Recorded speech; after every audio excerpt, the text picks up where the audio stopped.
9 years ఉంటాయి. నిన్న Sunday ఉండే కదా సార్, నిన్న సండే రోజు ఆ గాలిపటం ఎగిరాయని కానీ పోయినాడు. పోతే అది కొంచెం చినిగిపోయిందంట. చినిగిపోతే వచ్చి వాళ్ళ ఫాదర్ని నాకు అమౌంట్ ఇవ్వని అడిగినాడు సార్. అడిగితే నీకు ఎప్పుడు పైసలేనారా అని అనుకుంటూనే ఆల్రెడీ 20 రూపీస్ ఇచ్చినట్ట. ఇచ్చినాక అది కొనుక్కొని చేను కొంపారా, చేను కాడ కొంచెం పని ఉంది, మళ్ళీ వచ్చినాక రేగ్గాయలు ఉంటాయి ఆడ తీసుకొని వస్తాము, ఇంటికి వచ్చినాక మళ్ళీ ఆడుకుందాం అని అన్నమాట వాళ్ళ నాన్న. అని అంటే నేను చేనుకి రానన్నాడట. అంటే ఇంటికాడ ఏం చేస్తావరా చేను కొందా అని అనే వరకు ఇక వాడు అలిగి ఇంట్లో కురికినాడు సార్.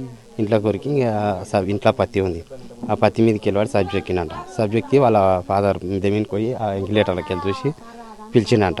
దారా చేనుకొందారా, ఎందుకు ఇంట్లో ఎందుకున్నావు అంటే ఇంకా ఆ చిన్న బాబు ఏం చేసుకుంటాడని ఆయనకు కూడా తెలియదు కదా. ఇక బాబు ఆ సజ్జ మీదకి వెళ్ళి పిలుస్తుంటే నాకు కూడా కూర్చున్నాడంట. ఇంకా సరే వాడే దిగుతాడు కదా అన్నట్టు వాళ్ళ ఫాదర్ కిందికి వచ్చేసినట. ఇంకా అది ఎప్పుడు వేసుకున్నాడు సార్. ఇంకా తలుపు తీరా అంటే తీయాలి, లోపల గడ పెట్టుకున్నాడు. గడ పెట్టుకున్నందుకు వీళ్ళు పోనీకి రాలేదు. ఇంకా అదొకటి తీసుకొచ్చి డోర్ ఓపెన్ చేసేంతవరకు అప్పటికే అయిపోయింది సార్.